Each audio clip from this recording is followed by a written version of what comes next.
నమస్తే welcome to Nandyal news 9 ముందుగా headlines Nandyal జిల్లా కలెక్టర్ కార్యాలయం వద్ద పలు సంఘాల నాయకులు ధర్నా రాస్తారోకో రెపరెపలాడిన జెండాలు ఒక్కసారిగా దద్దరిల్లిన నంద్యాల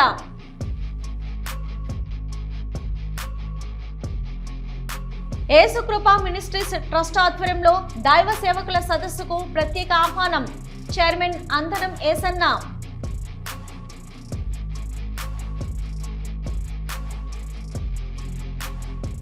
నంద్యాల పాలిటెక్నిక్ కాలేజీ నూతన భవనం అభివృద్ధి పనులు ఆగిపోయిన వైనం పట్టించుకొని రాజకీయ నాయకులు మోక్షమెప్పుడో సిఆర్పి భవానీపై దాడి చేసిన సిఓ లక్ష్మీకుమారిపై వెంటనే చర్యలు తీసుకోవాలి లేకుంటే విధులను బహిష్కరిస్తాం సిఆర్పిలు శ్రీశైలం మహాక్షేత్రంలో బుల్లెట్ల బాంబుల కలకలం ఉలిక్కిపడ్డ స్థానికులు హుటాహుటిన బాంబు స్క్వాడ్ పోలీసులు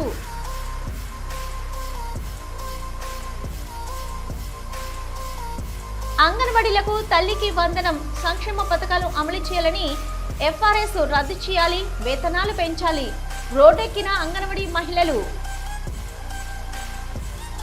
శ్రీశైలం దేవస్థానంలో విధులు నిర్వహిస్తున్న ఇద్దరు శాశ్వత ఉద్యోగులపై ఈవో శ్రీనివాసరావు సస్పెండ్ వేటు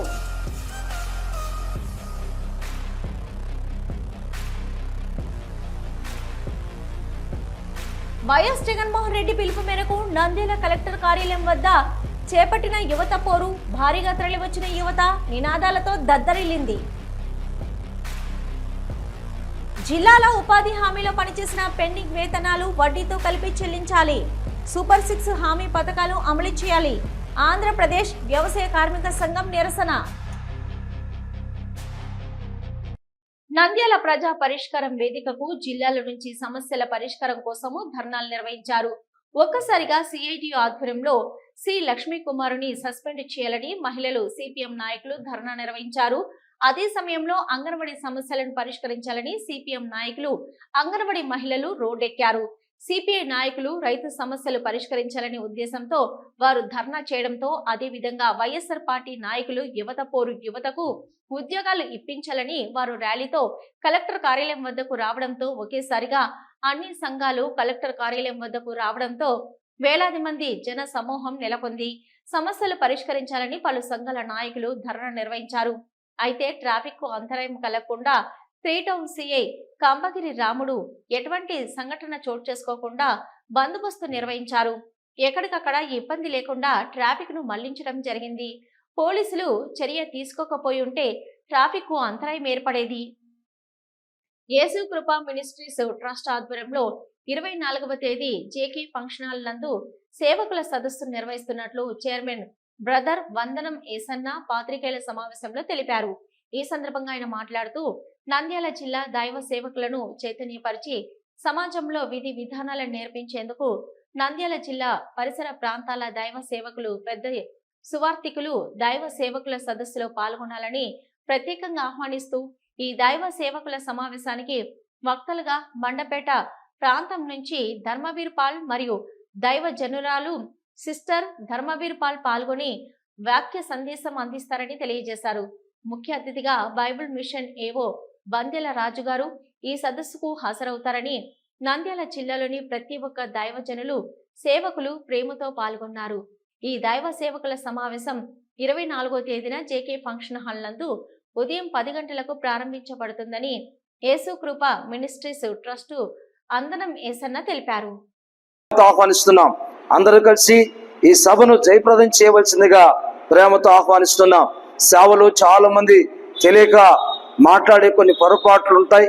వాటిని సరిచేసుకోవడానికి అలాగే చక్కగా ఎలాగా దేవుని సేవ చేయాలో సూచనలు ఆత్మీయ ఎదుగుదల కొరకై ఆలోచన చెప్పడానికి దైవవాక్యాన్ని అందించడానికి దైవజనులు మరి మండపేట నుంచి మన మధ్యకు ధర్మవీర్ పాల్ గారు వస్తున్నారు.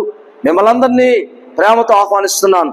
మనమందరం కలిసి మన ఐక్యతను అలాగే మన ప్రేమను కనపరుస్తూ ఈ దేశ క్షేమం కొరకు మన నంద్యాల పట్టణ అభివృద్ధి కొరకు సేవకులుగా మనమందరం ప్రార్థించాలి. God bless you. Nandyal polytechnic కాలేజీలో కొన్ని భవనాలు శిథిలావస్థకు చేరడంతో టీడీపీ ప్రభుత్వం హయాంలో నూతన బిల్డింగ్ల కోసం 2019లో అంగరంగ వైభవంగా శంకుస్థాపన చేయడం జరిగింది. ఉపాధ్యాయులు, విద్యార్థుల కళ్లలో ఆనందం నెలకొంది. అయితే భవనం నిర్మించడానికి పనులు ప్రారంభించారు. అంతలోనే ప్రభుత్వం మారడంతో నిర్మాణం పనులు ఎక్కడికక్కడ ఆగిపోయాయి. వైసీపీ ప్రభుత్వం వచ్చిన తర్వాత పనులు ప్రారంభిస్తారని అనుకుంటే ఎవరు కూడా అటువైపు చూడలేదు. అయితే మరలా టీడీపీ ప్రభుత్వం రావడంతో ఇప్పుడైనా పనులు ప్రారంభిస్తారా లేదా అనే రీతిలో ఉపాధ్యాయులు విన్నారు. 2019లో ప్రారంభించిన భవన నిర్మాణం ఇంతవరకు నిర్మాణ పనులు ప్రారంభించలేదు. నూతన బిల్డింగ్ కళ అలాగే ఉండిపోయింది. టీడీపీ నాయకులు స్పందించి ఆగిపోయిన నిర్మాణ పనులు ప్రారంభిస్తే బాగుంటుందని, విద్యార్థుల కళ నెరవేరుతుందని, గత టీడీపీలో ప్రారంభించిన పనులు మరలా టీడీపీ ప్రభుత్వమే అధికారంలోకి రావడంతో ఆగిపోయిన నిర్మాణ పనులు ప్రారంభించాలని, విద్యార్థులకు సరైన వసతి లేక ఇబ్బందులు పడుతున్నారు. ఈ ఇబ్బందులను ప్రభుత్వం అధికారులు గుర్తించి పనులను వేగవంతం చేయాలని పలువురు ఆవేదన వ్యక్తం చేస్తున్నారు.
ఆర్పీ భవానీ పైన దురుసుగా ప్రవర్తించి ఇబ్బందులకు గురి చేసిన ఆర్పీ షేక్ రహమద్బీను 30,000 ఇవ్వాలని, లేకుంటే విధుల నుంచి తొలగిస్తామని బెదిరించిన సిఓ లక్ష్మీకుమారిపై చర్యలు తీసుకోవాలని, సిఆర్పీలపై పెరిగిన పని భారాన్ని తగ్గించాలని, అదనపు పనులు చేయించరాదని, పనిచేసే ట్యాబ్లను 5G సిమ్తో ఇవ్వాలని, అధికారుల రాజకీయ వేధింపులను ఆపాలని కోరుతూ సోమవారం జిల్లా కలెక్టర్ కార్యాలయం ముందు ధర్నా కార్యక్రమం నిర్వహించి అనంతరం జిల్లా కలెక్టర్ కార్యాలయంలో జరిగిన గ్రీవెన్స్ లో డిఆర్ఓ రాము నాయక్ గారికి ఏపీ మెప్మా ఆర్పీ ఉద్యోగుల సంఘం సిఐటియు ఆధ్వర్యంలో వినతి పత్రం ఇవ్వడం జరిగింది. కార్యక్రమంలో సిఐటియు పట్టణ అధ్యక్ష కార్యదర్శులు లక్ష్మణ్, కె మహమ్మద్ గస్, యూనియన్ అధ్యక్షురాలు సుజాత, హైమవతితో పాటు ఆర్పీలు ప్రసన్న కుమారి, సులోచన, సత్యవతి, సువర్ణ, మాధవి, జ్యోతి, అరుణ, పుష్పలత, రెహమత్ బి భవానీ, అనిత, మహేశ్వరితో పాటు 80 మంది సిఆర్పీలు పాల్గొనడం జరిగింది. అనంతరం సిఐటియు అధ్యక్ష కార్యదర్శులు లక్ష్మణ్, కె మహమ్మద్ గస్, యూనియన్ అధ్యక్షుల సుజాతలు మాట్లాడుతూ 15వ వార్డులో విధులు నిర్వహిస్తున్న ఆర్పీ షేక్ రహమద్బీని సిఇఓ లక్ష్మీకుమారి 30,000 రూపాయలు ఇవ్వాలని, ఇవ్వకుంటే ఆర్పీగా నేను తొలగిస్తానని, ఎంత పని చేసినా 0% చూపిస్తానని, ఎవరికి చెప్పుకుంటావో చెప్పుకో, ఎవరు ఏమీ చేయలేరు, నీ శాలరీ కూడా రాకుండా నేను ఆపుతాను అని సిఇఓ లక్ష్మీకుమారి బెదిరించడం జరిగింది. ఆ తర్వాత ఈ విషయమై ఆర్పీలలో చర్చ జరుగుతుండగా 28వ వార్డులో విధులు నిర్వహిస్తున్న భవానీ అందరికీ తెలియజేసిందని, మాట్లాడిందని, ఆఫీస్ దగ్గరకు వచ్చిన సందర్భంలో గొంతు పట్టుకొని మెడకు చున్నీని చుట్టి లాగి చెప్పలేని పదజాలంతో తిడుతూ వెంట్రుకలు పట్టుకొని చెంప మీద కొట్టడం జరిగింది. పెడితేనే ఇస్తారు, లేకుంటే లేదు. కానీ మా మీద పని ఒత్తిడి చాలా ఎక్కువగా ఉంది. ఆ ఒత్తిడిని కూడా తగ్గించాలని మేము కోరుతున్నాము. అట్లే రాజకీయ వేధింపులు కూడా మా మీద చాలా ఉన్నాయి, అవి కూడా తగ్గించాలని కోరుకుంటున్నాము. సిఓ లక్ష్మీకుమార్ని సస్పెండ్ చేయడమా, లేకుంటే చర్యలు తీసుకోవడమా, ఈ ఊరు నుంచి పంపించడం అయితే ఏదో ఒకటి చేయాలా, లేదంటే గిన మేము పనులన్నీ ఆపేసి రేపటి నుంచి ధర్నాలో కూర్చోవాలని నిర్ణయం తీసుకున్నాము. శ్రీశైలం మహాక్షేత్రంలో బుల్లెట్స్ కలకలం రేపాయి. వాసవి సత్రం సమీపంలోని ఓ డివైడర్ మధ్యలో షోకేష్ మొక్కల వద్ద చెట్ల పొదలను చదును చేస్తుండగా సిబ్బంది ఓ బ్యాగ్ కనిపించి దీనితో బ్యాగులో ఏముందోనని తెరిచి చూడగా అందులో అనుమానాస్పదంగా కొన్ని 303 5 rounds 4 SLR anti case 4.9mm pistol, Sivakasi వంకాయ బాంబులు 4.9mm పేలినవి కొన్ని, ఒక ఎర్ర జెండా, SLR సీలింగ్ బెల్ట్ ఒకటి ఉన్నాయి. దీనితో పొదలను శుభ్రం చేస్తున్న తోటమాలి సిబ్బంది అటుగా వెళ్తున్న పోలీసులకు పిలిచి చూపించగా హుటహుటిన బాంబు స్క్వాడ్ పోలీసులు సంఘటన స్థలానికి చేరుకొని అనుమానాస్పదంగా దొరికిన బుల్లెట్లు, బాంబులను స్వాధీనం చేసుకుని పోలీస్ స్టేషన్ తరలించారు. దీనిపై పూర్తి స్థాయిలో దర్యాప్తు చేస్తామని పోలీసులు తెలిపారు. అయితే స్థానికంగా మాత్రం బుల్లెట్లు, ఎర్రజెండా బాంబులు కనబడడంతో శ్రీశైలం ప్రజలు ఒక్కసారిగా ఉలిక్కిపడ్డారు. గతంలోనూ శ్రీశైలం నల్లమల అటవీ ప్రాంతంలో నక్సల్స్ ప్రభావం ఎక్కువగా ఉండడంతో ఎవరిపైనైనా దాడి చేయడానికి ఈ బుల్లెట్లను పెట్టారా అని అనుమానాలు వ్యక్తమవుతున్నాయి. అంగన్వాడీలకు తల్లికి వందనం సంక్షేమ పథకాలు అమలు చేయాలని, ఎఫ్ఆర్ఎస్ రద్దు చేయాలని, వేతనాలు పెంచాలని, మినీ సెంటర్లను మెయిన్ సెంటర్లుగా మార్చాలని, రాజకీయ వేధింపులు ఆపాలని కోరుతూ ఏపీ అంగన్వాడీ వర్కర్స్ మరియు హెల్పర్స్ యూనియన్ సిఐటియు ఆధ్వర్యంలో నంద్యాల కలెక్టరేట్ కార్యాలయం వద్ద అంగన్వాడీలు ధర్నా నిర్వహించారు. ఈ సందర్భంగా అంగన్వాడీలు వందలాది మంది నినాదాలతో హోరెత్తించారు. ఈ సందర్భంగా AP anganwadi workers and helpers union CITU జిల్లా అధ్యక్ష కార్యదర్శులు జి శోభారాణి, ఎం నిర్మలాలు అధ్యక్షత వహించగా ఈ ధర్నాను ఉద్దేశించి సిఐటియు జిల్లా అధ్యక్ష కార్యదర్శులు వి యశరత్నం, ఏ నాగరాజు, మద్దులు, గౌస్, లక్ష్మణ్లు మాట్లాడుతూ ఎన్నికలకు ముందు అందరికీ ప్రతి ఒక్క సంక్షేమ పథకం అమలు చేస్తామని, అంగన్వాడీలు నేడు ఎదుర్కొంటున్నటువంటి అపరిష్కృతంగా ఉన్న సమస్యలన్నింటినీ పరిష్కారం చేస్తామని, వేతనాలను ప్రభుత్వం వచ్చిన నెలలోపే పెంపుదల చేసి చెల్లిస్తామని అనేక వాగ్దానాలు చేశారు.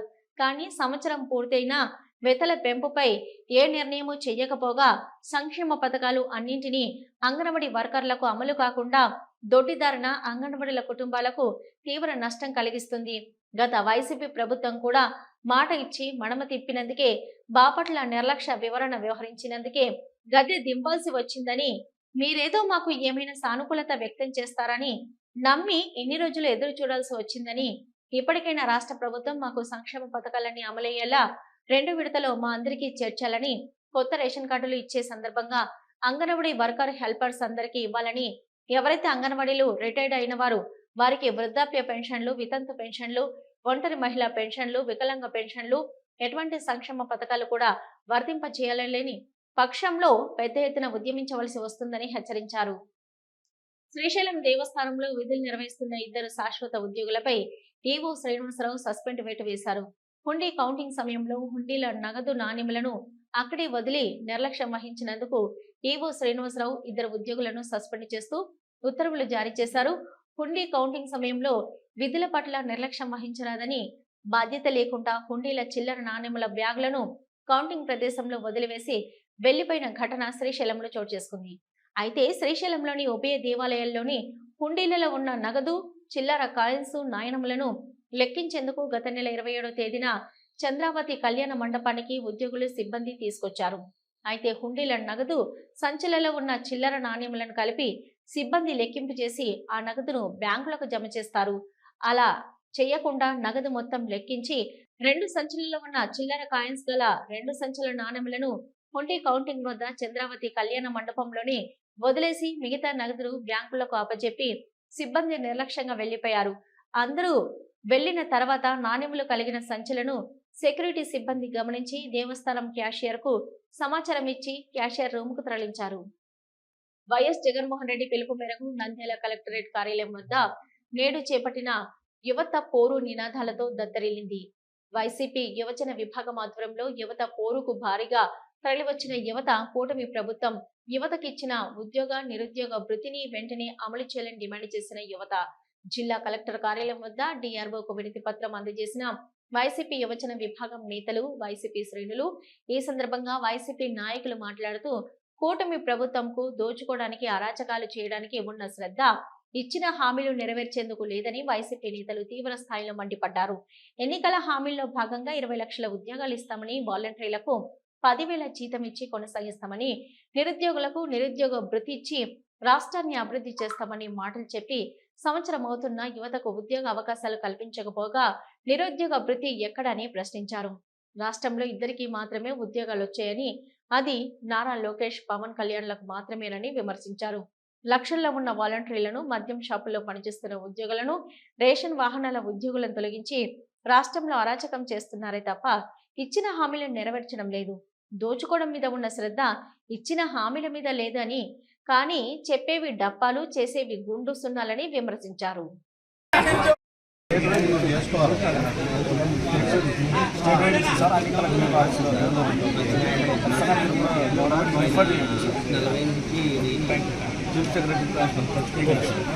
స్టేట్ వైడ్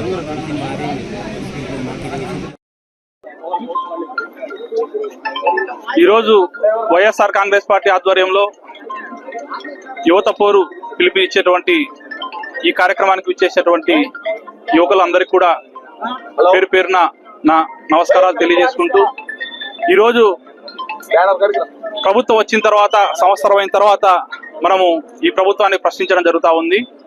మరి యువతకు ఇస్తానటువంటి హామీలు ఏ ఒక్కటి కూడా నెరవేర్చని కారణంగా ఈరోజు ఇంత పెద్ద ఎత్తున ఈ ధర్నా కార్యక్రమానికి వైఎస్ఆర్ కాంగ్రెస్ పార్టీ పిలుపు ఇవ్వడం జరిగింది. మరి నిరుద్యోగులకు 3,000 రూపాయలు నిరుద్యోగ వృత్తి ఇస్తానని చెప్పి ఇంతవరకు కూడా ఇవ్వకపోవడంతో ఈ ధర్నా కార్యక్రమాన్ని నిర్వహించాము. అలాగే మరి వాలంటీర్ల వ్యవస్థను పూర్తిగా తీసివేసి మరి ఈరోజు వాలంటీర్లందరినీ కూడా పక్కన పెట్టడం జరిగింది. ఆ రోజు అధికారంలో వస్తే ఖచ్చితంగా 10,000 రూపాయలు వాలంటీర్లకు ఇస్తామని చెప్పి ఈ రోజు వారందరికీ కూడా మోసం చేయడం జరిగింది. అలాగే 20 లక్షల ఉద్యోగాలు ఇస్తామని చెప్పారు. మరి సంవత్సరం అయిపోయింది, 4 లక్షల ఉద్యోగాలు ఇస్తామని చెప్పి ఈ రోజు 4 లక్షల ఉద్యోగాలు కూడా ఇవ్వకపోగా 3 లక్షల పైచిలకు మందిని మరి ఉద్యోగాల నుంచి తీసివేయడం జరిగింది. మరి వీటిని అన్నిటిని కూడా ఖండిస్తూ మేము ఇంత పెద్ద ఎత్తున ఈ ధర్నా కార్యక్రమానికి పిలుపు ఇవ్వడం జరిగింది. అదే విధంగా మరి ఆ రోజు నారా లోకేష్ గారు నిరుద్యోగ వృత్తి ఇస్తానని చెప్పి ఇవ్వకపోవడంతో సంవత్సరం తర్వాత మరి గత సంవత్సరం కూడా నిరుద్యోగ వృత్తి ఇవ్వాలని చెప్పి ఈ రోజు మా ప్రధానమైన డిమాండ్ చేస్తూ, అలాగే 4 లక్షల ఉద్యోగాలు ఇచ్చి వెంటనే ఎవరైతే ఉద్యోగాల నుంచి తొలగించబడ్డారో వాళ్ళందరినీ కూడా మళ్ళీ ఉద్యోగాల్లోకి తీసుకోవాలని చెప్పి ఈ సందర్భంగా డిమాండ్ చేస్తూ వైఎస్ఆర్ కాంగ్రెస్ పార్టీ తరఫున ఈ కార్యక్రమానికి పాల్గొన్నటువంటి ప్రతి ఒక్కరికి కూడా ధన్యవాదాలు తెలియజేస్తున్నాను. ఆంధ్రప్రదేశ్ వ్యవసాయ కార్మిక సంఘం నంద్యాల జిల్లా సమితి ఆధ్వర్యంలో ఉపాధిలో జరుగుతున్న అవకతవకలను అరికట్టాలని, జిల్లాలో ఉపాధి హామీలో పనిచేసిన పెండింగ్ వేతనాలు వడ్డీతో కలిపి ఇవ్వాలని, ఎన్నికల ముందు చంద్రబాబు గారు ఇచ్చిన సూపర్ 6 హామీలను అమలు చేయాలని, గ్రామాల్లో 3 సెంట్లు, పట్టణాల్లో 2 సెంట్లు ఇళ్ల స్థలాలిచ్చి ఇంటి నిర్మాణానికి 5 లక్షల రూపాయలు ఇవ్వాలని డిమాండ్ చేస్తూ జిల్లా కలెక్టర్ కార్యాలయం ముందు ధర్నా జరిగింది. ఈ ధర్నా కార్యక్రమంలో ఆంధ్రప్రదేశ్ వ్యవసాయ కార్మిక సంఘం రాష్ట్ర ప్రధాన కార్యదర్శి ఆవుల శేఖర్, జిల్లా అధ్యక్షులు కె రాధాకృష్ణ, కార్యదర్శి Baba Fakruddin, working president Hari, organising కార్యదర్శి నారాయణ, జిల్లా వైస్ ప్రెసిడెంట్ ప్రతాప్, లక్ష్మీదేవి, సోమన్న, శ్రీనివాస్ తదితరులు పాల్గొన్నారు. ధర్నా అనంతరం జిల్లా డ్వామా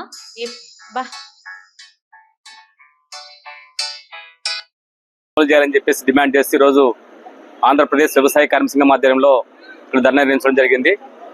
ముఖ్యంగా జాతీయ గ్రామీణ ఉపాధి హామీ చట్టం 2005లో ఈ చట్టం వచ్చింది. అప్పటి నుంచి ఇప్పటి వరకు కూడా దేశవ్యాప్తంగా అమలవుతున్నప్పటికీ ఏదైతే కేంద్రంలో 2014లో బీజేపీ ప్రభుత్వం అమలులోకి వచ్చిందో అప్పటి నుండి ఇప్పటివరకు దాదాపు 11 సంవత్సరాలుగా ఈ చట్టాన్ని పూర్తిగా నిర్వీర్యం చేసి నీరుగా వచ్చేటువంటి పనిలో మోడీ గారి ప్రభుత్వం కనపడతా ఉంది. ఎందుకంటే కేంద్ర బడ్జెట్లో దాదాపు 4,80,000 కోట్ల రూపాయలు ఖర్చు పెట్టవలసి ఉండగా కేవలం ఈ సంవత్సరం బడ్జెట్లో 86,000 కోట్లు మాత్రమే ఈ రోజు కేటాయించిన పరిస్థితి కనపడతా ఉంది. ఈ 86,000 కోట్లు కేటాయించడం వల్ల మన రాష్ట్రానికి దాదాపుగా 10,000 కోట్ల పైచిలకు ఈ రాష్ట్రానికి ఉపాధి హామీ పనులు చేసేటువంటి దానికి అవసరమైతే కేవలం ఈ రోజు ఇప్పటి వరకు కూడా ఈ జిల్లాలో మొత్తం ఈ రాష్ట్రంలో దాదాపుగా జనవరి మాసం నుంచి ఇప్పటి వరకు దాదాపుగా చేసినటువంటి పనులకు ఎక్కడ కూడా నిధులు సక్రమంగా ఇవ్వకుండా ఇబ్బంది పెడుతున్న పరిస్థితి కనపడతా ఉంది. అదేవిధంగా మోడీ ప్రభుత్వం అధికారంలోకి వచ్చిన తర్వాత జాతీయ గ్రామీణ ఉపాధి చట్టంలో ఏదైతే పొందుపరిచి ఉన్నారో వాటన్నిటిని కూడా సక్రమంగా అమలు చేయడం లేదు. పని ప్రదేశాల్లో ముఖ్యంగా మెడికల్ కిట్లు అందుబాటులో లేవు, గుడారాలు అందుబాటులో లేవు, గడ్డపార్లు ఇవ్వట్లేదు, మరి మజ్జిగ ప్యాకెట్లు ఇవ్వట్లేదు, సమ్మర్ అలవెన్స్ ఇవ్వట్లేదు. మరి కొత్తగా ఇంకా రకరకాల కొత్త నిబంధనలు ఈ రోజు చేరుస్తా ఉన్నారు. పొమ్మని లేక పొగబెడుతున్నట్లుగా కొత్త నిబంధనలు తీసుకొచ్చి ఉపాధి హామీ కూలీలను చట్టానికి దూరం చేసే పరిస్థితి రోజు మోడీ ప్రభుత్వం చేస్తా ఉంది. ఇవి ఇప్పటివరకున్న నంద్యాల న్యూస్ 9. నమస్తే.